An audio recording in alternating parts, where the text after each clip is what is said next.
નમસ્કાર દર્શક મિત્રો, અપોલો સ્વાસ્થ્ય પરિસંવાદ કાર્યક્રમમાં હું પીનલ આપ સૌનું સ્વાગત કરું છું કે જ્યાં આપણે સ્વાસ્થ્યને લઈને ઘણી ચર્ચાઓ અહીંયા કરી છે ને સાથે જ હેલ્થ રિલેટેડ ઘણી બધી ડિસીઝ હોય છે તેની પણ આપણે જાણકારી આપતા હોઈએ છીએ. આજે ખાસ કરીને આપણે વાત કરવાની છે દાદર અને ચામડીના ફૂગજન્ય રોગોની. એમાં પણ સ્પેશિયલી આજે આપણે દાદરની ચર્ચા કરીશું કારણ કે આજના સમયમાં દાદર એક એવી સ્કિન પ્રોબ્લેમ છે કે જે ખૂબ જ કોમન કમ્પ્લેન બની ગઈ છે, ઘણા બધા લોકોમાં જોવા મળી રહી છે અને એ સાથે જ એની અવેરનેસ ક્યાંક ખૂબ ઓછી જોવા મળી રહી છે, જેથી કરીને દાદર એક એવી બીમારી તો છે કે જે કોમન તો બની છે પરંતુ સાથે સાથે એના કારણે વધારે મુશ્કેલીઓ લોકોને પડી રહી છે કારણ કે અવેરનેસ ઓછી જોવા મળી રહી છે. અને સાથે જ આ શા માટે થાય છે, શું કારણો હોય છે, તે સિવાય સારવાર સુધીની વાત આપણે જણાવીશું, જેની માટે મારી સાથે અહીંયા જોડાઈ ગયા છે ડૉક્ટર અંશુલ વર્મન, ગુજરાતના સૌપ્રથમ DNB ડર્મેટોલોજીસ્ટ છે, અપોલો સાથે 14 વર્ષથી જોડાયેલા છે અને તે સિવાય ક્લિનિકલ ડર્મેટોલોજી, કોસ્મેટિક ડર્મેટોલોજી અને પીડિયાટ્રિક ડર્મેટોલોજીના પણ નિષ્ણાંત છે. તો ડૉક્ટર અંશુલ વર્મન, આપનું સ્વાગત છે. Welcome to the studio. Thank you. તો ડૉક્ટર અંશુલ, આપણે આજે સ્પેશિયલી દાદરની વાત કરવાના છે, તે સિવાય ચામડીના પણ બીજા જે અન્ય ફૂગજન્ય રોગો હોય છે તેના વિશે પણ જણાવીશું, પરંતુ સૌથી પહેલાં કે જે પ્રમાણે મેં કહ્યું કે બહુ જ કોમન જે બીમારી બની ગઈ છે, જે કમ્પ્લેન થઈ ગઈ છે, સ્કિન કમ્પ્લેન, જેને દાદર કહેવાય છે, અને ઇન મેડિકલ ટર્મ્સ દાદરની પરિભાષા દાદર શું છે? દાદર, જેમ તમે કીધું, બહુ કોમન અત્યારે એક સ્કિન ડિઝીઝ થઈ ગયું છે. કોમનલી એને કહેવાય રિંગવર્મ કાં તો પછી ટીનિયા. એટલે એ જનરલી એક ચેપી ફૂગજન્ય રોગ છે જેમાં ચામડીમાં ઘણા બધા પેચીસ જોવા મળે, લાલ ચાંઠા જોવા મળે. એટલે સૌથી કોમનેસ્ટ અત્યારે ચેપી રોગ જે ચામડીનો આપણે ગણાય તો એ હાલમાં દાદરનો છે, જેના વિશે આપણે અવેરનેસ બહુ ઓછી છે, જેના લીધે એની ટ્રીટમેન્ટ કે સારવાર પ્રોપર થતી નથી, જેના લીધે આપણે આજે એના માટે થોડી ડિટેલમાં વાત કરવા માંગીશું. જી, પણ અહીંયા જો સિમ્ટમ્સ જોવા જઈએ ડૉક્ટર, તો કેવા સિમ્ટમ્સ જોવા મળતા હોય છે? નોર્મલી સ્કિનમાં કેવા પ્રકારના લક્ષણો દેખાય તો આપણે અહીંયા ચિંતા કરવી જોઈએ કે આ દાદર હોઈ શકે? સિમ્ટમ્સ શું હોય છે? એટલે દાદર ટીનિયા ઇન્ફેક્શન કહેવાય, જે આપણે કોમનલી સાથળના ભાગમાં કે જ્યાં ચામડી ભેગી થાય, બે ફોલ્ડ્સ થાય, જેમ કે બગલમાં છે કે સાથળના ભાગમાં છે, સ્તનની નીચેનો ભાગ છે, પાછળ બે કુલાની વચ્ચેનો ભાગ છે, એ બધી જગ્યાએ જો લાલ ચાંઠા દેખાય કે ગોળ ગોળ આકારના લાલ ચકામાં હોય કે ફોતરીવાળા ચકામાં હોય, પ્લસ એની બોર્ડરમાં લાલાશ હોય અને એ ધીમે ધીમે ફેલાતું હોય, એ એના કોમનેસ્ટ લક્ષણ છે. તો એને ટીનિયા ક્રુરિસ કહેવાય અમારી ભાષામાં. અને બીજા અમુક જે બોડી ફોલ્ડ્સ કે સાથળના કે જે ભેગી થતી ચામડી હોય એના સિવાયની ચામડીમાં જે ઇન્ફેક્શન હોય તો એને ટીનિયા કોર્પોરિસ કહેવાય. આ કોમન એના બે ટાઈપ્સ જોવા મળે છે. હવે શરૂઆતમાં આવું જ કંઈક જોવા મળે. હા, શરૂઆતમાં આવું લાલ ગોળ ચાઠું દેખાય, એમાં ખંજવાળ બહુ આવે અને એ ધીમે ધીમે લોંગ ટર્મ જો તમે એની ટ્રીટમેન્ટ ના કરો તો વચ્ચેથી થોડું તમને નોર્મલ સ્કિન કલર પાછું દેખાતું જાય અને આજુબાજુ ગોળ એ લાલાશ ફેલાતી જાય. એટલે સ્કિનનો એરિયા જે ઇન્ફેક્ટેડ એરિયા છે એનો પ્રમાણ વધતો જાય. હા, એટલે જ એને રિંગવર્મ કહેવામાં આવે છે. એટલે રિંગમાં ગોળ ગોળ ગોળ ગોળ રિંગની આકારમાં એ તમને જોવા મળે. જી જી જી ડૉક્ટર, અહીંયા આપણે આ થવાના કારણો શું રહેલા હોય છે? જેમ કે આપણે કહીએ ને કે બધી જ બીમારીઓ હોય એનું કંઈક ના કંઈક કારણ હોય છે. અમુક એવી બીમારીઓ કે જેનું કદાચ કારણ ન પણ શોધાયું, પરંતુ અહીંયા જે આ રિંગવર્મ જોવા મળે છે, આ જે દાદર છે, એના કોઈ ચોક્કસ કારણ ખરા? જેમ આપણે વાત થઈ, એ ફૂગજન્ય રોગ છે. એટલે એક જાતની ચામડીમાં પેદા થતી કે બહારથી ચેપી થયેલી ફૂગ છે. તો ફૂગ કાયમ ભેજવાળા વાતાવરણમાં વધે, બંધ વાતાવરણમાં વધે. તમે કોઈ બી ખાવાની ખોરાકની વસ્તુ બી બંધ ડબ્બામાં રાખો તો એમાં ફૂગ આવી જાય. એ જ રીતે આપણા બોડી ફોલ્ડ જે બંધ રહેતા હોય, જેમાં પરસેવો થતો હોય, એના કારણે ભેજ રહેતો હોય, કે નાહ્યા પછી તમે એકદમ ડ્રાય ના કરી શકતા હો, તરત નાહીને મોજા પહેરી લેતા હોય તો પગમાં આ રીતે ફૂગ થઈ શકે. એટલે મુખ્ય કારણ એનું હ્યુમિડિટી કે બંધ અને ભેજવાળું વાતાવરણ હોય ચામડીમાં, તો એના લીધે થાય છે. હવે ધીમે ધીમે ઘણા બધા આપણે આગળ વાત કરીશું કારણસર એ જે કોમનલી હ્યુમિડ એરિયામાં થતું હોય એના લીધે, એના સિવાય બી બીજી બોડી સાઇટ્સમાં એ ફેલાતું જાય છે. એના કારણો વિશે આપણે આગળ વાત કરીશું. એટલે અહીંયા આપણે કહી શકીએ છીએ કે આ ક્યાંક ચેપી રોગ છે. હા, આ ચેપી રોગ છે અને મોટા ભાગે એ ચોમાસામાં અને ઉનાળામાં જ્યારે ભીનાશવાળું વાતાવરણ વધારે હોય, પરસેવો વધારે હોય, એન્વાયરમેન્ટમાં હ્યુમિડિટી વધારે હોય ત્યારે વધારે પ્રમાણમાં જોવા મળે છે. જી, અહીંયા ડૉક્ટર આપણે માની શકાય છે કે જો કોઈ પણ ઘરના એક સદસ્યને આ બીમારી હોય, આ દાદર હોય, તો બીજાને પણ આ ફેલાઈ શકે. જો ટચમાં આવવાથી કે પછી એના પહેરેલા કપડાં પહેરવાથી એવું કંઈક હોય ત્યારે ફેમિલીના અન્ય સદસ્યને પણ આ થઈ શકે છે. ચોક્કસથી આ ચેપી રોગ છે એટલે જનરલી આ દાદરનો રોગ કે દાદરનો ચેપ બીજાના કપડાં શેર કરવાથી ફેલાય, કાં તો તમે એક જણ ફેમિલીમાં ઇન્ફેક્ટેડ હોય અને એના કપડાં જોડે બધાના સાથે ધુઓ તો પછી એ બીજાને ફેલાય. કપડાથી, કોમ્સથી એટલે કાંસકાઓથી, નેલ કટર્સથી, એ બધા કોમન જે પર્સનલ હાઇજીનની વસ્તુઓ છે એ શેર કરવાથી આ કોમનલી ઘરમાં એકબીજાને ચેપમાં થાય છે. હવે પબ્લિક સરાઉન્ડિંગમાં આપણે વાત કરીએ તો જેમ ભીની જે ફ્લોરિંગ્સ હોય કોમનલી સ્વિમિંગ પુલ્સમાં છે કે ઇન્ફેક્ટેડ ફ્લોરિંગ જે પબ્લિક એરિયાઝમાં હોય ત્યાં ઉઘાડા પગે ચાલવાથી તમને એ ચેપ થઈ શકે. તો જીમના ફ્લોર્સ છે જે પ્રોપર ક્લીન નથી થતા, અમુક કાર્પેટ્સ છે જેમાં તમે ઉઘાડા પગે ચાલો તો એમાંથી ઇન્ફેક્શન કોમનલી આવે. એટલે એ રીતે તમે બહારથી ચેપ લાવી શકો છો. અમુક ટાઈમે રેરલી જે હોટેલ્સમાં ને બધામાં જે લોન્ડ્રી વપરાતી હોય એના લીધે આવું પ્રોબ્લેમ થઈ શકે. એટલે એ તમે બહારથી ચેપ લાવો અને ઘરમાં એકને થાય તો પછી બીજાને થવાની પૂરેપૂરી સંભાવનાઓ. એટલે ઘરમાં પણ અને પબ્લિકલી પણ આવી રીતે ચેપ આપણે ધ્યાન ફેલાઈ રાખવું શકે પડે. છે. એ સિવાય ડૉક્ટર આપણે હમણાં વાત કરી કે કોઈ એક લાઈક આપણે હાથમાં હોય અને હાથમાં આપણે ખણ કરતા હોઈએ અને પછી એ જ હાથથી આપણે ક્યાંક બીજે શરીરના કોઈ અન્ય ભાગમાં આપણે ખણ કરીએ તો એટલે પોતાનાથી જ પોતાને પણ ચેપ ફેલાઈ શકે. એબ્સોલ્યુટલી. એમાં શું હોય ઘણી વખત નખમાં છુપાયેલી ફૂગ હોય. તમે એટલે નખમાં ઘણી વખત એના કોઈ લક્ષણો જેમ આપણે વાત કરી કે ખંજવાળ આવે છે, બળતરા થાય છે, એ બધા કોઈ લક્ષણો જોવા મળતા નથી કે તમને એક્સપિરિયન્સ ના થાય. એટલે હિડન સોર્સ કહેવાય. એમાંથી તમને ધીમે ધીમે લાંબા ગાળે બોડીમાં આવી શકે અને તમે એને પ્રોપર ટ્રીટમેન્ટ ના આપો તો પછી એ એક સાઈડથી બીજી સાઈડ. અત્યારે આ ચેપ એટલો બધો ફેલાયેલો છે કે અમારી પાસે જે પેશન્ટ આવે એમને 80% બોડીમાં આ ફંગસનો ઇન્ફેક્શન કે ફૂગનો ઇન્ફેક્શન થયેલો હોય. એટલે ઓલમોસ્ટ તમે વિચારી શકો કે પોતાનાથી પોતાને ચેપ ફેલાતું જ જાય કારણ કે પ્રોપર ટ્રીટ ના થયું એટલે એ અટકાય જ નહીં, એ તમારા આખા શરીરની ચામડીમાં પ્રસરી જાય. જી જી જી. એટલે ખાસ કરીને આપણે એ બહુ જ ધ્યાન રાખવું પડે આમાં કે આપણે ચેપ ના ફેલાય કોઈ બીજાને પણ અને પોતાને પણ. આ બહુ જ ધ્યાન રાખવું પડે આમાં. ડૉક્ટર હવે અહીંયા જો આ સિમ્ટમ્સ જોવા મળે, જો આ રિંગવર્મ્સ જોવા મળે, જો આવી રીતના ખણ આવતી હોય, ચોક્કસ ખ્યાલ પણ ન આવે તો અહીંયા આપણે નિદાન શું હોય છે અહીંયા દાદર માટે? તમે ડર્મેટોલોજિસ્ટ પાસે જાઓ તો એ બધી તમારી પ્રોપર તપાસ કરે, બધા ચાંઠા જુએ અને એમાં ઘણા બધા બીજા જે રોગ આ રીતના લાલ ચાંઠાવાળા આવે છે જેમ કે સોરાયસિસ છે કે ખરજવું છે એ બધું નથી અને એ મૂળ રૂપે ક્લિનિકલી એ કન્ફર્મ કરે કે ભાઈ તમને આ ફૂગના કે ફંગસના કે દાદરના જ લક્ષણો છે. જો અમુક ટાઈમે ડાઉટ હોય કે પ્રોપર ક્લાસિકલ લક્ષણો નથી, ક્લાસિકલ ચાંઠા નથી તો પછી એમાં અમુક તપાસો આવે છે જેમ કે KOH સ્મિયર કહેવાય કે બાયોપ્સી કહેવાય. એ ભાગ્યે કોઈક વાર હાર્ડલી 5 થી 7% પેશન્ટ્સમાં જ જરૂર પડતી હોય છે. મોસ્ટલી નહીતર ક્લિનિકલ એક્ઝામિનેશનથી જ એની ડાયગ્નોસિસ થઈ શકે છે. ઓકે, તો આ રીતે નિદાનમાં આપણને ખ્યાલ આવી જાય કે આ ખરેખર દાદર છે કે બીજું બી કંઈક હોઈ શકે. જેમ કે આપણે આના સિમ્ટમ્સ ખરજવા અને સોરાયસિસના પણ આવું કંઈક જોવા મળતું હોય છે. એટલે કઈ રીતે ખબર પડી શકે એ આપણે જણાવ્યું. પરંતુ હવે જો આપણને ખ્યાલ આવી જાય કે આ નિદાનમાં ખ્યાલ આવે કે દાદર છે તો અહીંયા ડર્મેટોલોજિસ્ટ પાસેથી આપણને કયા પ્રકારની સારવાર મળી શકે છે? સારવારમાં સૌથી પહેલાં તો તમારા ડર્મેટોલોજિસ્ટ જેમ આપણે વાત કરી હિડન સોર્સિસ તપાસશે કે ભાઈ તમારી બોડી સાઇડમાં 2 આંગળા વચ્ચે એક મૂળ સોર્સ છે કે નહીં, નખમાં કોઈ ફૂગ છે કે નહીં જે વારે ઘડી તમને ઇન્ફેક્ટ કરી રહી છે, પ્લસ તમારું ડિટેલ હિસ્ટ્રીમાં તમારે ઘરમાં બીજા કોઈને છે કે નહીં એની ખાતરી થઈ જાય તો પ્રોપર બધાની ટ્રીટમેન્ટ જો સાથે થાય તો જ સક્સેસફુલ ટ્રીટમેન્ટ થઈ શકે. એક જણને ટ્રીટ કરશો તો થોડા દિવસ પછી બીજા કોઈને છે તો એમાંથી પાછું ચેપ લાગશે. એટલે બધાની ટ્રીટમેન્ટ જોડે કરવી બહુ જ જરૂરી છે. તમે ફેઝીસમાં કરશો તો એ ઘરમાં ને ઘરમાં એનો ફૂગનો ચેપ ક્યાંક ને ક્યાંક તો રહેશે જ અને એમાંથી પાછું એ ફ્લેર અપ થઈ શકે છે.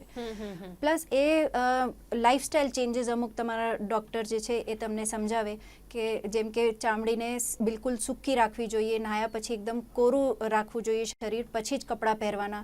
તમારા કપડાં જે છે એકદમ સુકાયેલા હોવા જોઈએ, સહેજ ભીનાશવાળા હોય તો ના પહેરવા જોઈએ. અંડરગાર્મેન્ટ છે, અંતવસ્ત્ર તમારા 2 વાર દિવસમાં ચેન્જ કરવા જોઈએ.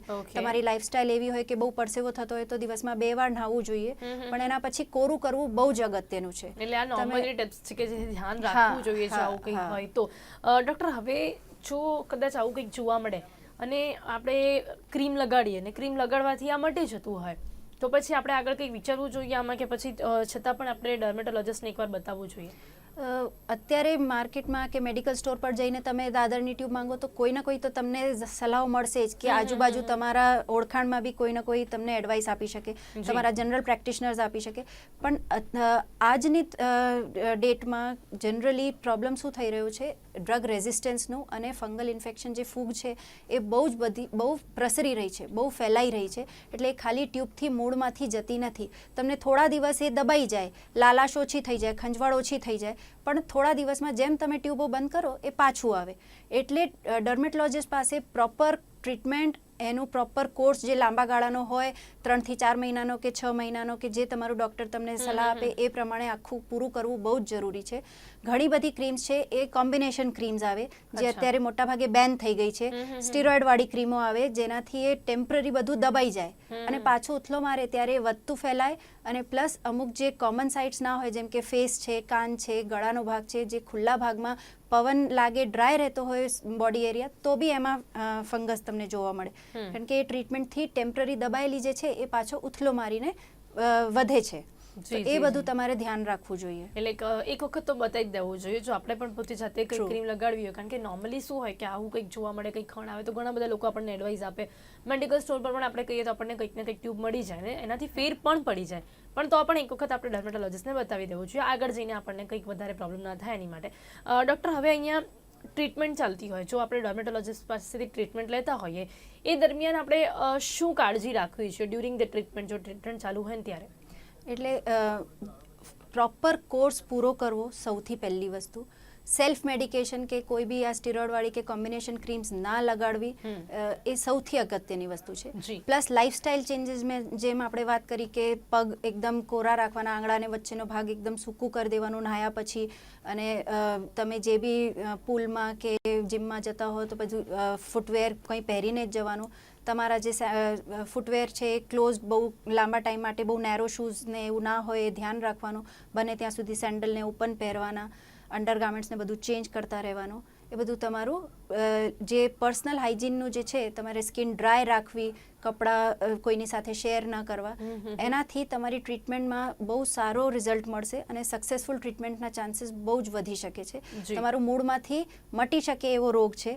પણ આ અમુક સ્ટીરોઇડવાળી ક્રીમ્સના હિસાબે બીજી પ્રોબ્લેમ્સ થાય છે. તમે થોડા ટાઈમમાં બંધ કરો અને પાછી ચાલુ કરો તો એની અમુક આડઅસર થાય કે ચામડી પાતળી થઈ જાય, ત્યાં લાંબા લીટા જેવું સ્ટ્રેચ માર્ક્સ થઈ જાય. એ બધા જે ક્રીમ્સ છે જે તમે જાતે લગાડો છો કે કોઈના સલાહથી લગાડો છો પણ પ્રોપર એન્ટીફંગલ ટ્રીટમેન્ટ નથી, એના હિસાબે જે આડઅસરો થતી હોય એ બહુ જ વધી રહી છે.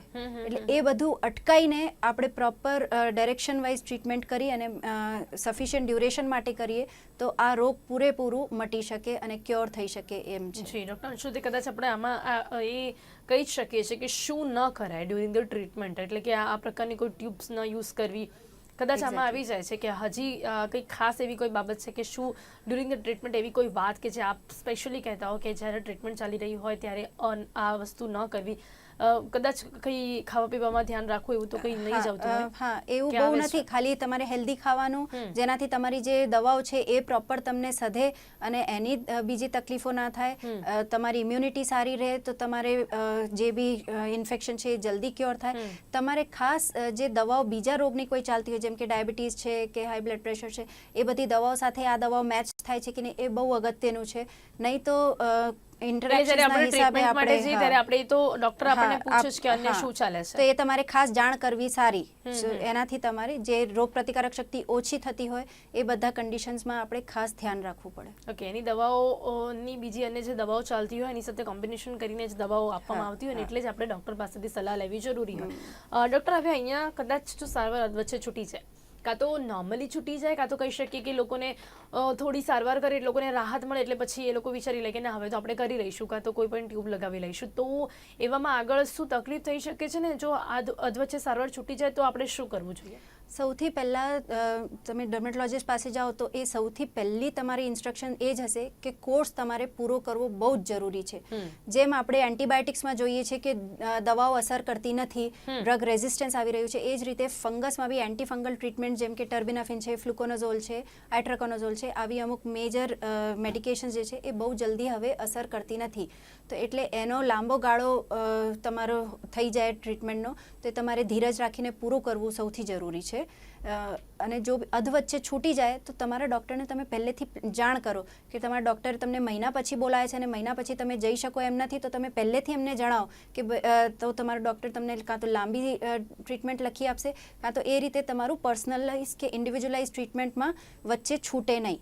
ધારો કે છૂટી જાય તો બી તમારે ફરી તરત જેમ બને એટલું વહેલી તકે તમારા ડૉક્ટર પાસે જાઓ અને એ જે બેસ્ટ કોમ્બિનેશન પાછું જે ચાલુ કરશે એ ચાલુ રાખવાનું. એ દરમિયાન તમારું જે એન્ટીફંગલ સોપ છે કે એન્ટીફંગલ પાવડર છે એ રેગ્યુલર ચાલુ રાખવું જોઈએ. જી ડૉક્ટર, હવે અહીંયા આપણે હમણાં જ વાત કરી હતી કે ઘણી બધી વખત અહીંયા આડઅસર પણ જોવા મળતી હોય છે. ઘણા બધા અલગ અલગ રીઝન્સ આપણે જોયા સાંભળ્યા, અને જે પ્રમાણે આપે પણ કહ્યું કે લોકો સેલ્ફ મેડિકેશન કરતા હોય, જાતે કંઈક દવા લેતા હોય, અધવચ્ચેથી સારવાર છોડી દેતા હોય, તો આડઅસર પણ આની જોવા મળતી હોય છે. અને આડઅસર જોવા મળે તો ત્યારે શું કરવું જોઈએ? આડઅસર અત્યારે બે પ્રકારની આપણે જોઈ રહ્યા છીએ. એક તો સેલ્ફ મેડિકેશનની કે ખોટી ટ્રીટમેન્ટ જે બી થઈ હોય એની આડઅસરની આપણે આગળ વાત કરી લીધી છે. જે એકચ્યુઅલ એન્ટીફંગલ ટ્રીટમેન્ટ છે એની પર સે બહુ આડઅસર મેજર કંઈ સાઇડ ઇફેક્ટ્સ હોતા નથી. એ જો તમે પ્રોપર ડ્યુરેશનમાં અને ગાઈડન્સમાં લો તો કોઈ એમાં લીવરમાં કે કિડનીમાં પ્રોબ્લેમ નથી થતો. પ્રોબ્લેમ ક્યારે થાય? જ્યારે બીજી કોઈ દવાઓ ચાલતી હોય ને એનું ઇન્ટરેક્શન આવે ત્યારે અમુક ટાઈમે તમારે તકલીફો જોવા મળે છે.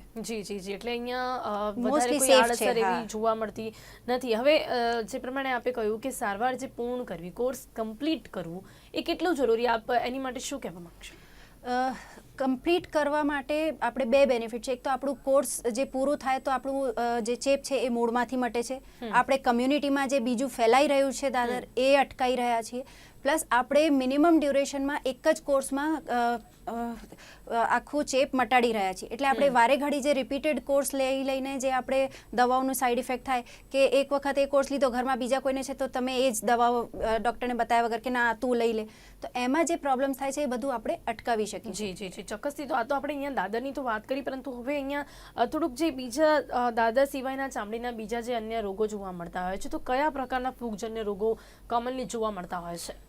ફૂગજન્ય રોગોમાં કોમનેસ્ટ આપણે જે વાત કરી ડર્મેટોફાઇટ ઇન્ફેક્શન જે રિંગવર્મ છે, એના સિવાય અમુક કેન્ડિડિયલ ઇન્ફેક્શન્સ આવે છે જે આપણે કહીએ કે આંગળાની વચ્ચે ઘણા લોકોને જે ક્લોઝ શૂઝ પહેરતા એથ્લીટ ફૂટ કહેવાય, એ કોમનલી કેન્ડિડિયલ ઇન્ફેક્શન હોય છે. એમ ઘણી હાઉસવાઇફ્સને કે જે લોકોના હાથ વારે ઘડી પલળતા હોય તો એમને નખના કોરો બધી પાકી જાય, સૂજી જાય, એક કોમન ફૂગજન્ય ઇન્ફેક્શન છે. એમાં નખનો બગાડ થાય, એ કેન્ડિડિયલ ઇન્ફેક્શન થઈ શકે.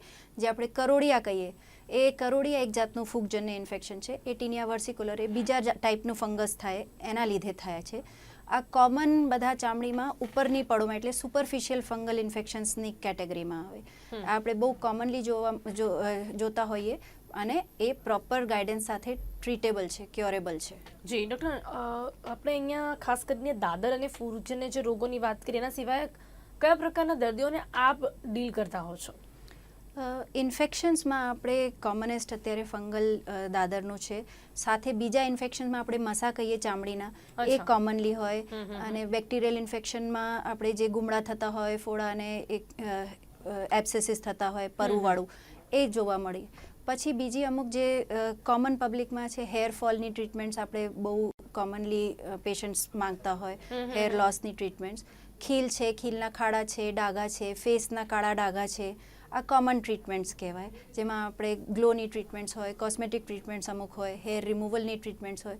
આ બધી કોમન જે પેશન્ટ્સની કમ્પ્લેન્ટ્સમાં આવે છે. અહીંયા ડૉક્ટર આપણે કહી શકીએ છીએ કે મેઇનલી આપણે જે તે દાદરની વાત કરી કે ચામડીના રોગોની વાત કરી, નો ડાઉટલી સ્પેશિયલી તો આજે આપણે દાદરની વાત કરી છે. આપણે માની શકાય છે કે કદાચ અમુક જો નોર્મલી અમુક વસ્તુઓ જો ધ્યાન રાખવી હોય, અમુક જે ટિપ્સ કે જે કોમનલી ધ્યાન રાખવી હોય તો એ શું રાખવી જોઈએ કે જેથી કરીને એવું કંઈ થાય નહીં? કારણ કે આપણે જે પ્રમાણે વાત કરી કે કોમનલી આપણે વરસાદની સિઝનમાં એટલે ઠંડુ વાતાવરણ હોય ત્યારે વધારે જોવા મળે, પછી ઘણી બધી વખત લોકો એકબીજાના કપડાં પહેરતા હોય તો એના કારણે આ જોવા મળતું હોય છે. તો કોમનલી લોકોએ શું ધ્યાન રાખવું, એ શું ટિપ્સ આપશો? જે બેસિક ટેક હોમ મેસેજ મારા તરફથી એક જ રિક્વેસ્ટ છે કે કોઈ બી કોમ્બિનેશન ક્રીમ્સ તમે પેશન્ટ જાતે ના વાપરે, સેલ્ફ મેડિકેશન બિલકુલ ના કરે, કોઈ બી ડૉક્ટરની સલાહ મુજબ જ પ્રોપર ડ્યુરેશનમાં ટ્રીટમેન્ટ લે. સૌથી પહેલું એ. બીજું લાઇફસ્ટાઇલ ચેન્જીસ જે આપણે વાત કરી છે એ ખાસ ધ્યાન રાખવાના, ત્વચા સૂકી રાખવાની, બીજાના કપડાને બધું શેર નહીં કરવાનું, તમારા કપડાં ડેલી ધોઈને સ્પેશિયલી જીન્સ ને બધું જે તમે રિપીટ ના કરો અને ઊંધા કરીને બહાર તડકે સૂકવો તો એમાંથી જે ઇન્ફેક્શન છે છુપાયેલું એ બધું ક્લિયર થાય. એટલું બેસિક ધ્યાન રાખશું તો ખાસું આપણે આ જે એક એપિડેમિકની રીતે ફંગલ ઇન્ફેક્શન ફેલાઈ રહ્યું છે કમ્યુનિટીમાં એ ખાસું ઓછું થઈ શકે. જી ડૉક્ટર, અહીંયા ખાસ નોર્મલી જ્યારે પણ આવું કંઈક થતું હોય ને તો તરત જ લોકોને બહુ ખજવાણ અહીંયા આવતી હોય છે. તો એ સમયે ઇમિડિયેટલી લોકો શું કરી શકે છે? કારણ કે કોઈ પાવડર યુઝ કરે છે, તો કોઈ પણ ક્રીમ તરત ને તરત લગાવવાનું ટ્રાય કરે, કોઈ ઓઇલ લગાવવાનું ટ્રાય કરે, તો ઇમિડિયેટલી એ લોકો શું કરી શકે ખંજવાળ માટે? ઘણા લોકો વારંવાર નહાય જેનાથી આ ખંજવાળ કારણ કે ઇટ ઇઝ ટુ ઇરિટેટિંગ, બહુ જ અતિશય ખંજવાળ હોય આ ચેપમાં. શું કરી શકે તો વારે ઘડી પાણી લગાડવું ના જોઈએ. તમે ઇમિડિયેટ રિલીફ માટે ટેમ્પરરી ખાલી કોઈ બી સૂધિંગ કોપરેલ કાં તો જનરલી આઈ વુડ એડવાઇઝ કોઈ બી એન્ટીફંગલ પાવડર લગાડો તો એ વધારે સારું રહે અને બને એટલું એને ખુલ્લું ને સૂકું રાખવું. જી, અને પછી તરત જ ડર્મેટોલોજિસ્ટ પાસે જવું એ ખૂબ જરૂરી છે. જી, તો સમય અહીંયા સમાપ્ત થયો છે. ડૉક્ટર અંશુલ વર્મા આપ અમારી સાથે જોડાયા અને સાથે જ યોગ્ય જાણકારી તમામ લોકોને આપી તે બદલ આપનો ખૂબ ખૂબ ધન્યવાદ. Thank you so much. Thank you. તો દર્શક મિત્રો, આજે આપણે અહીંયા ચર્ચા કરી છે ખાસ દાદર અને ચામડીના ફૂગજન્ય રોગોની. એમાં પણ આપણે ખાસ દાદર વિશે જણાવવાનો પ્રયત્ન કર્યો છે કે કેવા પ્રકારના સિમ્ટમ્સ અહીંયા જોવા મળતા હોય છે ને એમાં પણ દાદરને આપણે બહુ જ નોર્મલ એવી રીતે સમજીને આપણે કંઈ પણ વાપરવું ન જોઈએ ને સાથે જ ઘણી બધી વાતોનું ધ્યાન રાખવું અહીંયા જરૂરી છે જેથી કરીને આ રોગ વધારે ન ફેલાય. તો ત્યારે આ કાર્યક્રમમાં બસ આટલું જ. ફરીથી મળીશું એક નવા વિષય સાથે. ત્યાં સુધી રજા આપશો. નમસ્કાર.